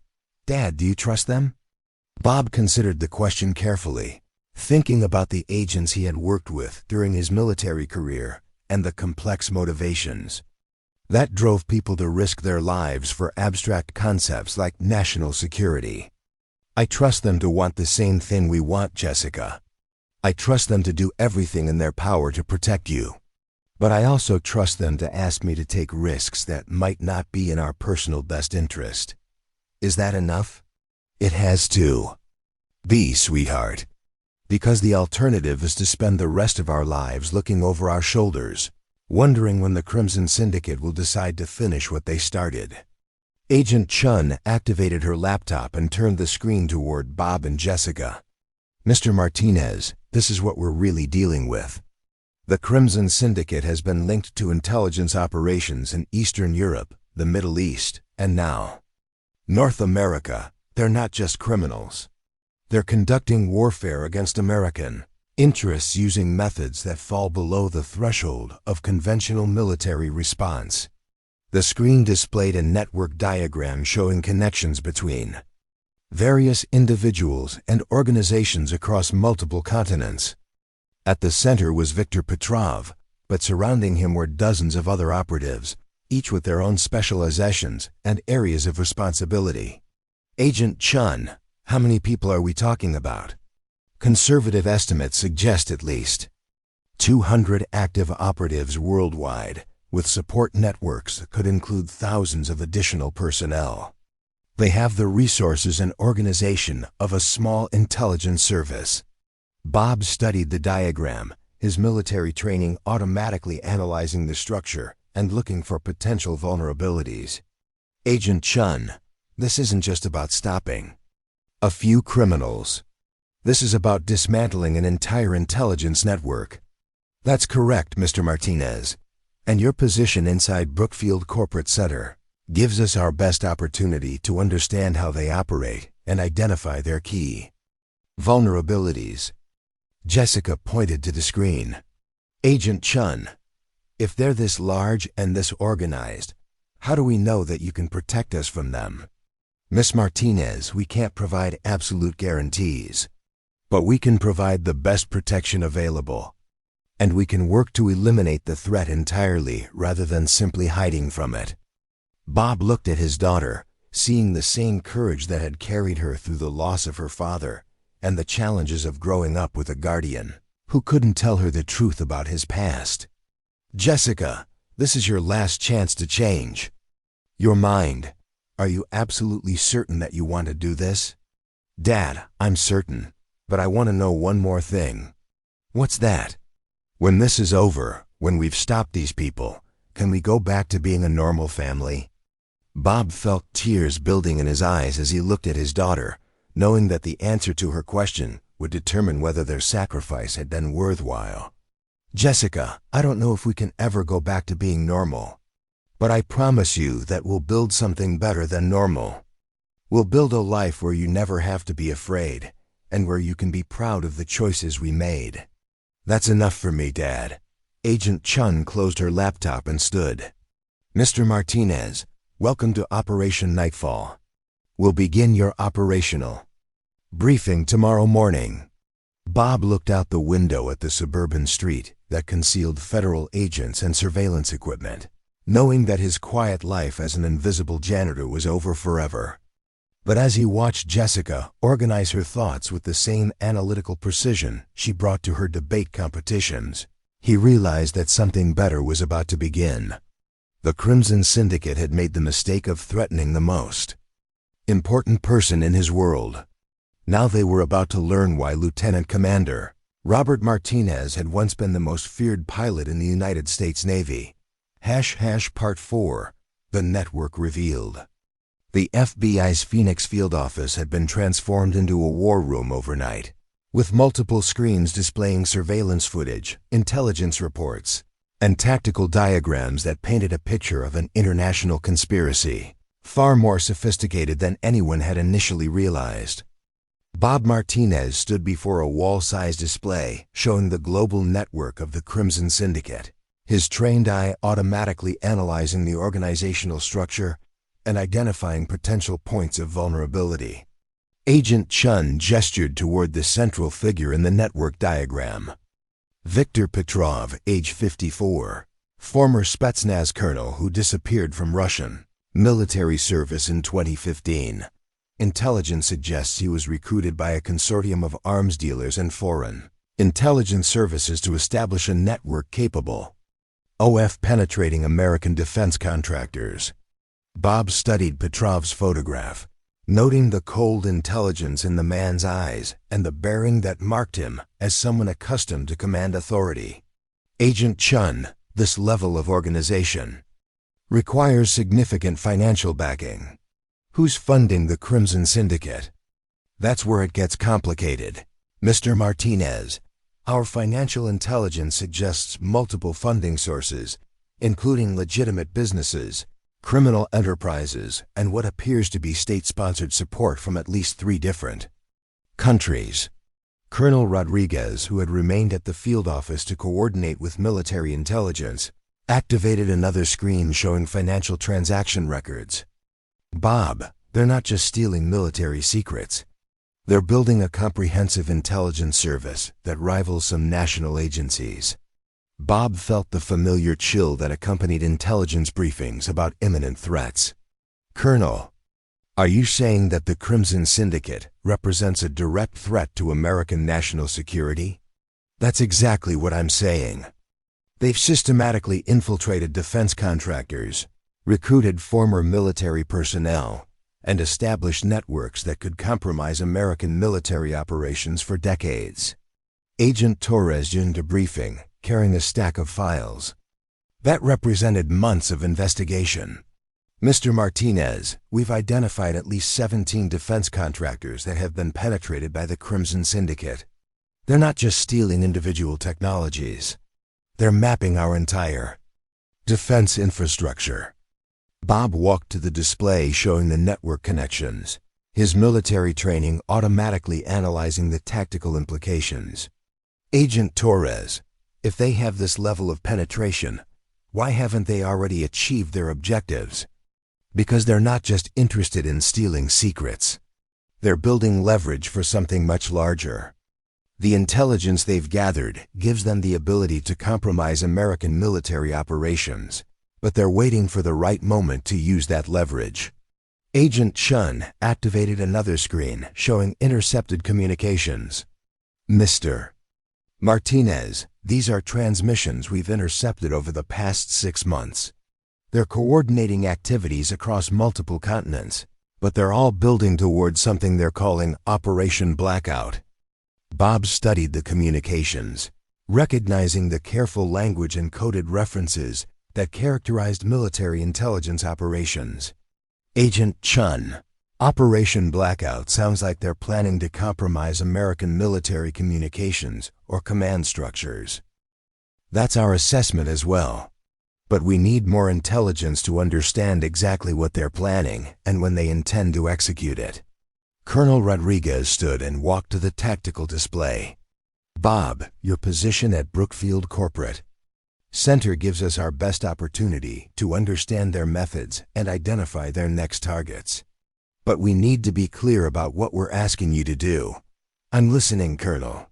You'll be working undercover in an environment where the Crimson Syndicate has demonstrated the ability to conduct sophisticated surveillance and recruitment operations. They know you're more than just a janitor, and they'll be watching for any indication that you're cooperating with law enforcement. Bob nodded, understanding the complexity of the mission he was being asked to undertake. Colonel, what's the timeline for this operation? Intelligence suggests that Operation Blackout is scheduled for execution within the next 6 months. That gives us a narrow window to identify their objectives and develop countermeasures. Agent Chun joined the conversation. Mr. Martinez will be providing you with state-of-the-art surveillance equipment, including microcameras, recording devices, and communication systems that are virtually undetectable. You'll be our primary source of intelligence about Crimson Syndicate activities, and if they try to recruit me directly, then you'll appear to cooperate while actually working with us to gather intelligence about their methods and long-term objectives. It's a dangerous game, but it's our best chance to understand what we're really dealing with. Bob looked at the network diagram, counting the connections and estimating the resources required to maintain such an extensive operation. Agent Chen, this isn't just about stopping a few criminals. This is about dismantling an intelligence network that could threaten American security for generations. That's correct, Mr. Martinez, and the intelligence you gather could be the key to identifying their vulnerabilities and developing a comprehensive response. Agent Torres activated another screen showing personnel files. Mr. Martinez, we've identified several other former military personnel who work at defense contractors in the Phoenix area. The Crimson Syndicate has been systematically targeting people with your background and access. Bob studied the files, recognizing the pattern of recruitment that had made him a target. Agent Torres, are any of these people cooperating with the Crimson Syndicate? We're not sure. That's one of the things we need you to help us determine. Your interactions with other building personnel could provide valuable intelligence about the extent of their penetration. Colonel Rodriguez returned to the tactical display. Bob, I need to be clear about something. The Crimson Syndicate has demonstrated the ability to eliminate threats to their operations. The men who were killed last night were professionals, and their deaths won't go unanswered. Colonel, are you saying that they'll be coming after me specifically? I'm saying that they'll be coming after anyone who interferes with their operations. Your actions last night marked you as a significant threat to their objectives. Bob felt the weight of that assessment, knowing that his decision to help the FBI had created dangers that extended far beyond his own safety. Colonel, what about Jessica? If they're targeting me, they'll also be targeting her. That's why we're implementing comprehensive security measures for your daughter. She'll have protection 24 hours a day, but it will be discreet enough not to interfere with her normal activities. Agent Chun activated her laptop and began typing rapidly. Mr. Martinez, we're going to establish a communication protocol that allows you to report intelligence without compromising your cover. You'll have multiple ways to contact us, including emergency procedures if you find yourself in immediate danger. What kind of emergency procedures? Panic buttons, distress signals, and extraction protocols. If the situation becomes too dangerous, we can pull you out and relocate both you and Jessica to a secure location. Bob considered the implications of what he was being asked to do. weighing the risks against the potential benefits of stopping the Crimson Syndicate. Agent Chun, I need to understand something. If this operation fails, if I'm discovered or killed, what happens to Jessica? Mr. Martinez, we have contingency plans for every scenario. Your daughter will be protected regardless of what happens. To you, that's not what I asked. If I'm killed, what happens to Jessica's life? Does she disappear into witness protection? Does she lose everything she's worked for? Agent Chun exchanged glances with Colonel Rodriguez and Agent Torres, clearly recognizing the personal stakes that motivated Bob's cooperation. Mr. Martinez will do everything in our power to ensure that Jessica can continue her normal life, but we can't make guarantees about scenarios that are beyond our control. Bob walked to the window overlooking downtown Phoenix, thinking about the life he had built for himself and Jessica after leaving military service. Agent Chun, I need to know that if something happens to me, Jessica will be taken care of by people who understand what she means to me. Mr. Martinez, you have my word that Jessica will be protected and cared for, regardless of what happens during this operation.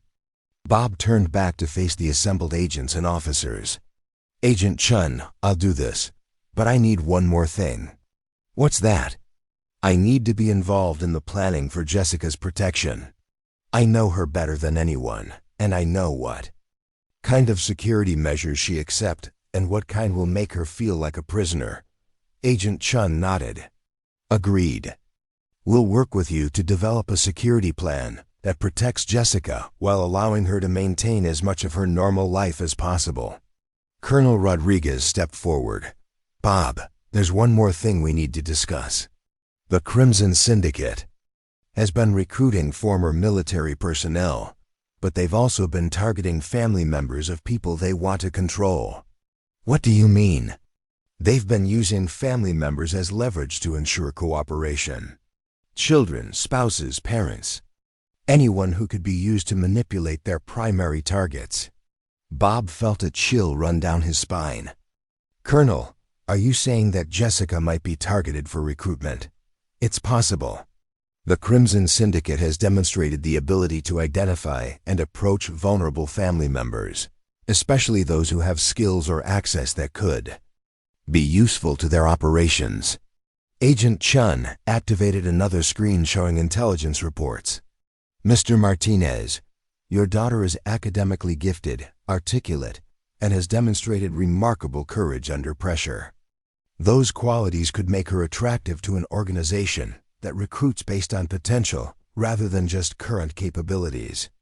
Bob stared at the intelligence reports, realizing that his decision to help the FBI had created dangers for Jessica that extended far beyond simple collateral damage. Agent Chun, are you saying that they might try to recruit my daughter directly? It's a possibility we need to consider. The Crimson Syndicate has been known to recruit young people with exceptional abilities, especially those who have family connections to their primary targets. Colonel Rodriguez joined the conversation. Bob, this is why comprehensive security is so important. We need to protect Jessica, not just from physical threats, but from psychological manipulation and recruitment attempts. Bob looked at the network diagram showing the global reach of the Crimson Syndicate, understanding for the first time the true scope of what they were facing. Agent Chun, how many other families are dealing with this kind of threat? We're not sure, Mr. Martinez. The Crimson Syndicate has been operating for years, and we're only beginning to understand the full extent of their network. Agent Torres stepped forward. Mr. Martinez, your cooperation could help us identify other families who are at risk and develop strategies to protect them. Bob felt the weight of responsibility settling on his shoulders, knowing that his decision would affect not just his own family, but potentially dozens of other innocent people. Agent Torres, I understand what you're asking me to do, but I need to be clear about my priorities. Jessica's safety comes first, always. We understand, Mr. Martinez, and we're prepared to provide whatever protection is necessary to keep her safe. Colonel Rodriguez walked to the tactical display. "Bob, I want you to understand something.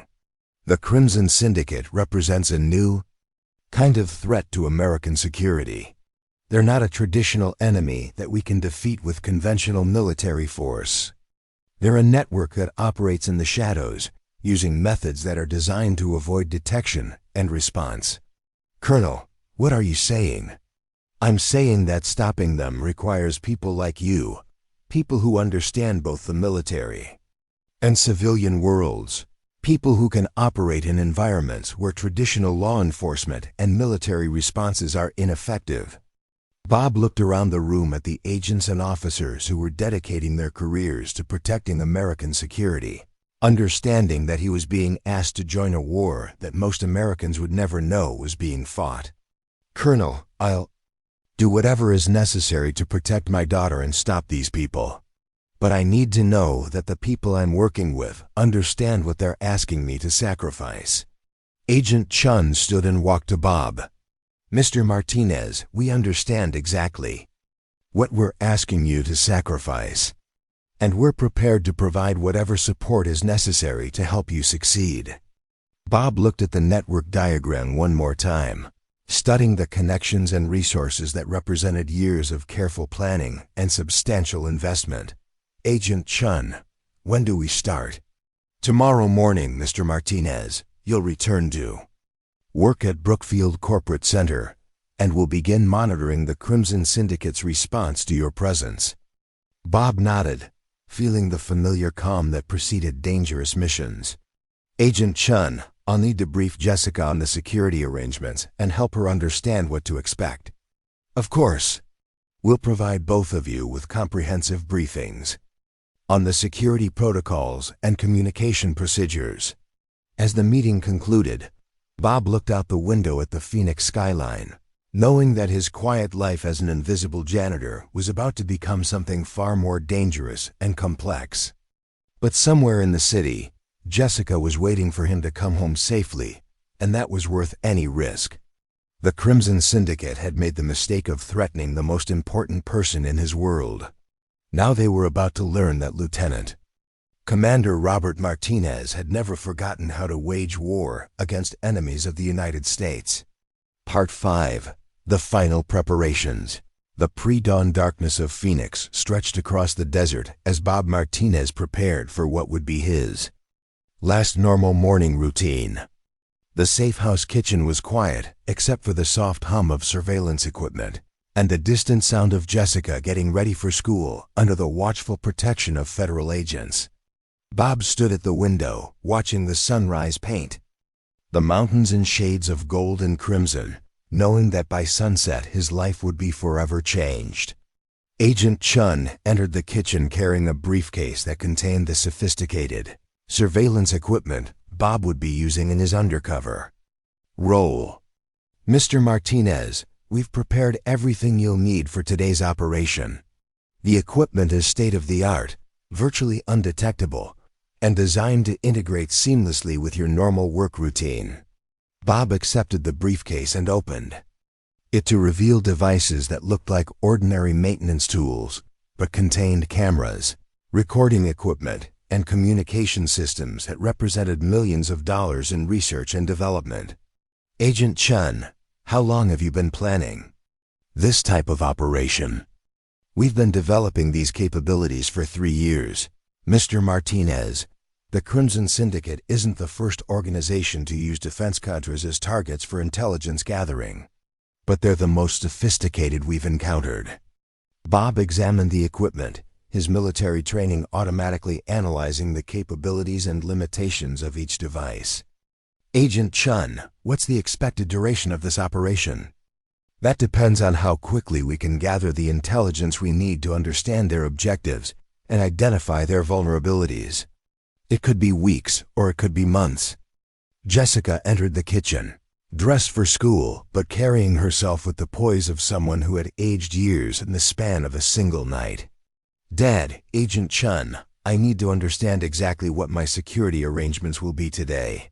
Agent Chun activated a tablet and showed Jessica a detailed schedule. Miss Martinez, you'll have discreet protection throughout the day. Agents will be positioned at your school, monitoring your movements and ensuring your safety without interfering with your normal activities. What about my debate team practice after school? We'll have agents in position during your practice, but they'll be invisible to you and your teammates. The key is maintaining your normal routine while ensuring comprehensive security. Bob looked at his daughter, seeing the determination in her eyes that had carried her through academic challenges and personal losses. Jessica, are you comfortable with these arrangements? Dad, I'm not comfortable with any of this, but I understand why it's necessary, and I'm prepared to do whatever it takes to help stop these people. Agent Chun closed the tablet and looked at both father and daughter. Mr. Martinez, Miss Martinez, I need to emphasize that the success of this operation depends on both of you maintaining your normal routines while following security protocols exactly as we've outlined them. Bob nodded, understanding the complexity of the performance he was about to undertake. Agent Chun, what's the communication protocol if I observe something significant? You'll have multiple ways to contact us, including text messages, phone calls, and emergency signals. The equipment in your briefcase includes a panic button that will bring immediate tactical response if you're in danger. Jessica looked at her father. Dad, promise me you'll use the panic button if things get dangerous. Don't try to be a hero. Bob smiled at his daughter's concern. Jessica, I promise to be as careful as possible, but I also promise to do whatever is necessary to keep you safe. Agent Chun activated her laptop and began typing rapidly. Mr. Martinez, we've established a cover story for your return to work. You'll claim that you were traumatized by the events of last night and that you're grateful to be returning to your normal routine. Will the Crimson Syndicate believe that? Probably not entirely, but it will give them a reason to approach you again, thinking that you can be manipulated through psychological pressure or financial incentives. Bob looked at the surveillance equipment, thinking about the sophisticated intelligence operation he was about to infiltrate. Agent Chun, what if they don't approach me at all? What if they decide I'm too dangerous to recruit? Then we'll have to find other ways to gather intelligence about their activities. But Mr. Martinez, our assessment is that they'll definitely try to recruit you. Your combination of military experience and building access makes you too valuable to ignore. Colonel Rodriguez entered the kitchen, carrying intelligence reports that had been compiled overnight. Bob, we've received additional intelligence about the Crimson Syndicate's activities. They've been accelerating their operations since last night's failure. What kind of acceleration? They're moving personnel, changing communication protocols, and modifying their operational security. They're clearly concerned about law enforcement response to their activities. Bob studied the intelligence reports, his military training automatically analyzing the implications. Colonel, if they're changing their security procedures, it might be more difficult to gather intelligence about their activities. That's true. But it also means they're reactive rather than proactive. They're responding to our actions rather than executing their own plans. Agent Chun joined the conversation. Mr. Martinez, the changes in their operational security could actually work in our favor. If they're focused on protecting themselves, they might be less careful about screening potential recruits. Jessica looked at the intelligence reports. Agent Chun, does this mean they're planning to leave Phoenix? It's possible, Miss Martinez, but our assessment is that they have too much invested in their current operations to abandon them completely. Bob stood and walked to the window, looking out at the suburban street that concealed federal protection. 3 weeks had passed since Bob Martinez returned to his janitorial duties at Brookfield Corporate Center, and the waiting had become almost unbearable.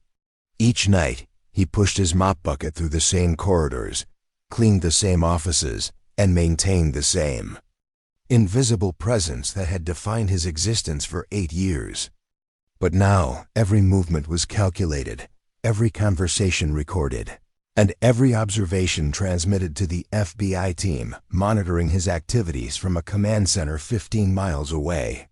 The Crimson Syndicate had been patient, watching him with the same methodical precision they brought to all their operations. Bob had detected their surveillance within the first week, spotting the subtle changes in building personnel, the new faces in the parking garage, and the electronic signatures of monitoring equipment that hadn't been there before. They were studying him, analyzing his behavior, and preparing their approach with the thoroughness of a military operation. Tonight felt different. Bob had arrived at work to find subtle changes in the building's security protocols, modifications that suggested something significant was about to happen. The guard rotations had been altered, certain floors were showing increased access activity, and the Meridian Defense Systems offices were buzzing with activity, despite the late hour. Bob activated his concealed communication device and spoke quietly into the microphone hidden in his janitor's uniform. "Command, this is Night Watch. Activity levels are significantly elevated tonight. Something's happening on floors 35 through 38. Agent Chun's voice crackled through his earpiece. "Copy that, Night Watch. We're monitoring increased electronic traffic from your location. Maintain your routine and report any direct contact." Bob pushed his mop bucket toward the elevator, noting the two new security guards who had been positioned near the bank of elevators. They watched him with the professional interest of people who were expecting something to happen, their body language suggesting military training and combat readiness. As the elevator doors opened, Bob was surprised to find Viktor Petrov himself, waiting inside, dressed in an expensive business suit and carrying himself with the confidence of someone accustomed to command authority. The man who had orchestrated the attack on Jessica looked like any other corporate executive, but Bob recognized the cold intelligence in his eyes and the subtle bulge of a concealed weapon beneath his jacket. "Mr. Martinez," Petrov said in accented English, his voice carrying the precise diction of someone who had learned the language through formal training. "I believe we have matters to discuss." Bob entered the elevator, his heart rate increasing, but his demeanor remaining calm and controlled. "I'm sorry, sir, but I don't believe we've been introduced. I'm just the night janitor." Petrov smiled, pressing the button for the 37th floor. "Mr. Martinez, we both know that you are considerably more than just a janitor. Your actions 3 weeks ago demonstrated capabilities that are rarely found in civilian maintenance personnel." Bob gripped the handle of his mop bucket, feeling the weight of the concealed weapon Agent Chun had provided for exactly this type of encounter. "Sir, I don't know what you're talking about. I was just trying to protect my daughter." "Indeed you were. And you succeeded admirably. 4 of my men dead, millions of dollars in equipment destroyed, and a carefully planned operation completely disrupted. Most impressive for someone who claims to be just a janitor." The elevator climbed steadily toward the 37th floor, and Bob realized that he was being taken to the heart of the Crimson Syndicate's Phoenix operations. Agent Chun's voice whispered through his earpiece. "Night Watch, we're tracking your location. Maintain communication if possible. Mr. Petrov, I assume that's your name. I don't want any trouble. I just want to do my job and take care of my daughter." Petrov studied Bob with the calculating gaze of a predator evaluating potential prey. "Mr. Martinez, trouble is something that has already found you. The question now is whether you wish to profit from that trouble or become another casualty of it." The elevator doors opened onto the 37th floor, revealing a scene that Bob hadn't expected. The Meridian Defense Systems offices had been transformed into a sophisticated command center with multiple computer stations, communication equipment, and tactical displays that rivaled anything he had seen during his military service. At least a dozen operatives were working at various stations, their activities coordinated and professional. "Welcome to the North American headquarters of our organization," Petrov said, gesturing for Bob to exit the elevator. "I trust you'll find our facilities impressive." Bob pushed his mop bucket into the corridor, his trained eye automatically cataloging the defensive positions, escape routes, and potential weapons available in the immediate area. Mr. Petrov, I think there's been some kind of misunderstanding. I'm just here to clean the offices. Mr. Martinez, please. We both know that you are Lieutenant Commander Robert Martinez, United States Navy, retired. 18 years of distinguished service, including combat operations in 3 different theaters. Your service record is quite impressive. Bob felt the familiar calm that preceded dangerous situations, his military training automatically shifting his mental state from civilian to combat mode. Mr. Petrov, I'm not sure where you're getting your information, but I think you have me confused with someone else. Petrov walked to one of the computer stations and activated a large display screen.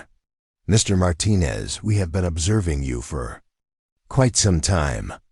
Your routine, your capabilities, your family relationships, your financial situation. We know a great deal about your life. The screen displayed photographs of Bob and Jessica, surveillance footage from their apartment, and detailed files about their daily activities. Bob felt a surge of anger at the invasion of privacy, but he maintained his outward calm. Mr. Petrov, what do you want from me? What I want, Mr. Martinez, is your cooperation. You have skills that are valuable to my organization, and you have access to facilities and information that could be extremely profitable.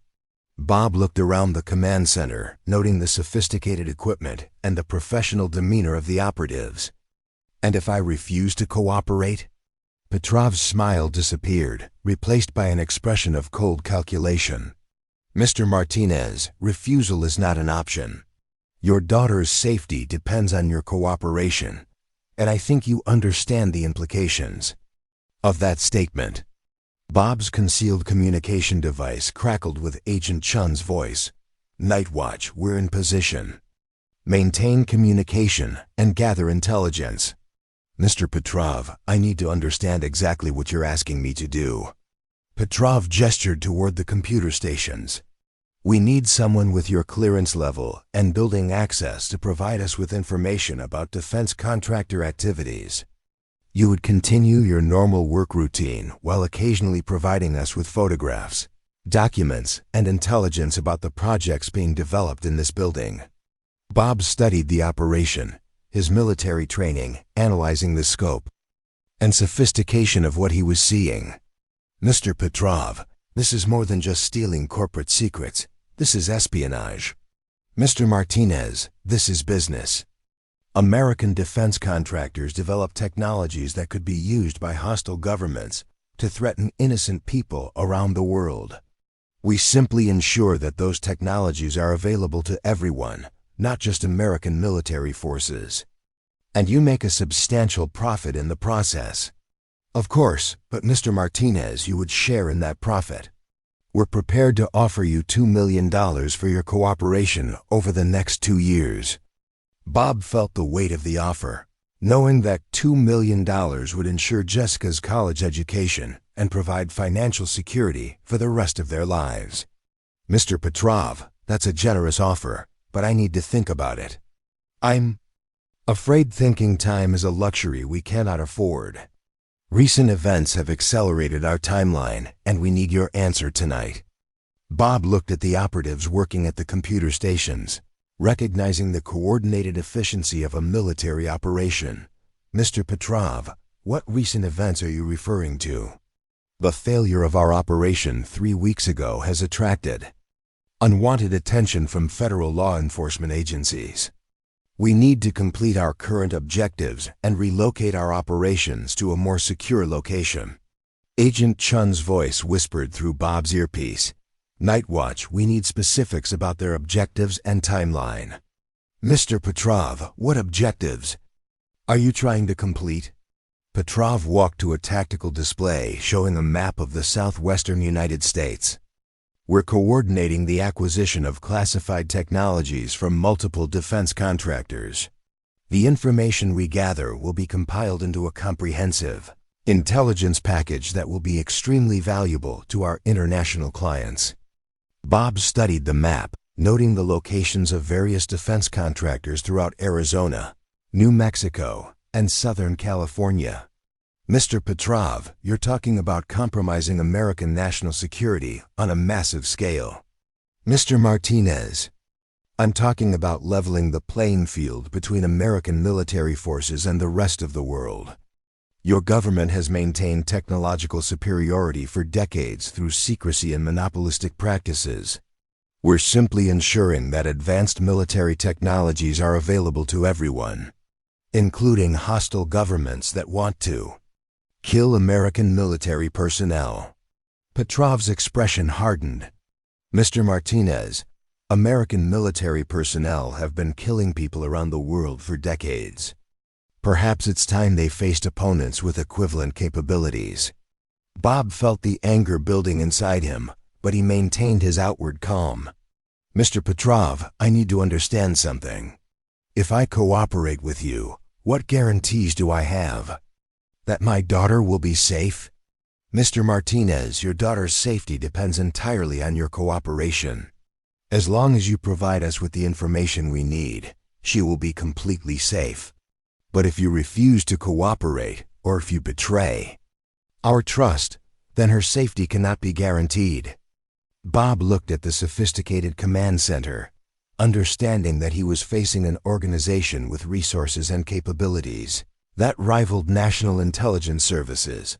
Mr. Petrov, I need to know exactly what you want me to do. Petrov activated another display screen, showing detailed floor plans of the Brookfield Corporate Center. We need photographs of classified documents, copies of computer files, and intelligence about ongoing research projects. Your access to the building makes you uniquely valuable for this type of operation. And if I'm caught, then you will be arrested and prosecuted as a spy, and your daughter will be left without a guardian. Mr. Martinez, cooperation is the only option that ensures both your safety and hers. Bob's concealed communication device crackled with urgent whispers from Agent Chun. Night Watch, we're ready to move. Give us the signal. Bob looked at Viktor Petrov, seeing the cold calculation in the man's eyes that marked him as someone who would eliminate any threat to his operations without hesitation. Mr. Petrov, I need to ask you something. What is that, Mr. Martinez? 3 weeks ago, when your men held my daughter hostage, did you really think I would cooperate with people who threatened her? Petrov's expression shifted slightly, recognizing something dangerous in Bob's tone. Mr. Martinez, I think you understand the consequences of refusing our offer. I understand the consequences perfectly, Bob replied, his voice carrying the quiet authority of someone who had faced death many times and emerged victorious. But I don't think you understand the consequences of threatening my daughter. Bob activated his panic button and simultaneously drew the concealed weapon Agent Chun had provided, his military training taking over with automatic precision. The first shot eliminated the operative nearest to the communication equipment, preventing him from transmitting warning signals to other members of the organization. The command center erupted into chaos as FBI tactical teams burst through the stairwell doors, their coordinated assault overwhelming the Crimson Syndicate operatives before they could mount an effective defense. Bob's position in the center of the room gave him clear sight lines to multiple targets, and his military training made the outcome inevitable. Viktor Petrov drew his own weapon, but Bob was already moving, using the sophisticated computer equipment as cover while advancing toward the man who had threatened his daughter. Mr. Petrov, you made one critical mistake. You assumed that because I chose a quiet life, I had forgotten how to fight. Petrov fired twice, his bullets shattering computer screens and sending sparks flying across the command center. But Bob was no longer where the Russian operative expected him to be, having used tactics learned in countless combat situations to approach from an unexpected angle. Mr. Martinez, you're making a terrible mistake. My organization has resources you cannot imagine. If you kill me, they will hunt you and your daughter for the rest of your lives. Bob emerged from behind the bank of servers, his weapon trained on Petrov with the steady precision of someone who had never missed a target that mattered. Mr. Petrov, I spent 18 years protecting American lives from people like you. Tonight, I'm protecting my daughter from people like you. The principle is exactly the same. Agent Chun's voice crackled through the tactical communications. System, Night Watch, we have secured the perimeter. What's your status? Command, this is Night Watch. Primary target is contained. Area is secure. Bob looked at Viktor Petrov, seeing the cold intelligence in the man's eyes replaced by the recognition of defeat. Mr. Petrov, you're going to spend the rest of your life in federal prison. But more importantly, you're never going to threaten another American family. FBI agents swarmed the command center, securing evidence and arresting the surviving operatives. Bob watched as they dismantled the sophisticated intelligence operation, knowing that the information they gathered would help protect other families from the same threats he had faced. Agent Chun approached Bob, her expression reflecting professional admiration and personal relief. Mr. Martinez, outstanding work. We've captured the entire Phoenix cell of the Crimson Syndicate, along with intelligence that will help us identify their operations worldwide. Bob holstered his weapon and looked around the command center, thinking about the elaborate fiction he had maintained for 8 years and the dangerous reality that had finally caught up with him. Agent Chun, what happens now? Now we process the intelligence, arrest the remaining operatives, and ensure that organizations like the Crimson Syndicate understand that threatening American families carries consequences they can't imagine. Bob's phone buzzed with a text message from Jessica. Dad, I saw the news reports about something happening at your building. Are you okay? Bob typed back. I'm fine, sweetheart. Everything's going to be okay now. Are you coming home? On my way now. We have a lot to talk about. Agent Chun joined Bob as he prepared to leave the command center. Mr. Martinez, there will be debriefings, congressional hearings, and probably media attention. Are you prepared for that? Bob looked at the sophisticated equipment and the evidence of international espionage, understanding that his quiet life as an invisible janitor was over forever. Agent Chun, I'm prepared for whatever comes next. But Jessica's safety and privacy are my primary concerns. Mr. Martinez, you've earned the right to write your own story. The government will support whatever decisions you make about your future. Bob walked to the elevator, thinking about the conversation he would have with Jessica about his military service, the dangers they had faced, and the new life they would build together. Agent Chun, I think I'd like to continue teaching people how to be invisible when they need to be. What do you mean? I mean that there are other families out there who might need protection from people like the Crimson Syndicate. Maybe it's time to stop being invisible and start teaching other people how to protect themselves. Agent Chun smiled, recognizing the transformation she had witnessed over the past 3 weeks. Mr. Martinez, I think that's an excellent idea. As the elevator descended toward the ground floor, Bob looked at his reflection in the polished steel doors, seeing someone who was no longer the humble janitor who had been invisible for 8 years. The man looking back at him was Lieutenant Commander Robert Martinez, United States Navy, and he was ready to face whatever challenges lay ahead. The Crimson Syndicate had made the mistake of threatening the most important person in his world. Now they understood why some people chose quiet lives, not because they were weak, but because they were strong enough to choose peace over war. But when peace was no longer an option, they were prepared to remind the world why they had been feared in the first place. Bob Martinez walked out of Brookfield Corporate Center for the last time, leaving behind the mop bucket and the invisible life he had built, and stepping into a future where he would never again hide who he really was. Somewhere across the city, Jessica was waiting for him to come home, and for the first time in 8 years, he could tell her the complete truth about the man who had raised her. The janitor they had ignored had become their worst nightmare. But more importantly, he had become the father his daughter deserved to have. As he drove through the Phoenix streets toward home, Bob Martinez smiled, knowing that the most extraordinary thing a person could do was refuse to give up on the people they loved, no matter what the cost. The war was over, but the peace that followed would be built on the foundation of truth, courage, and the unbreakable bond between a father and daughter who had faced the impossible and emerged stronger than ever before. Up next, you've got two more standout stories right on your screen. If this one hit the mark, you won't want to pass these up. Just click and check them out.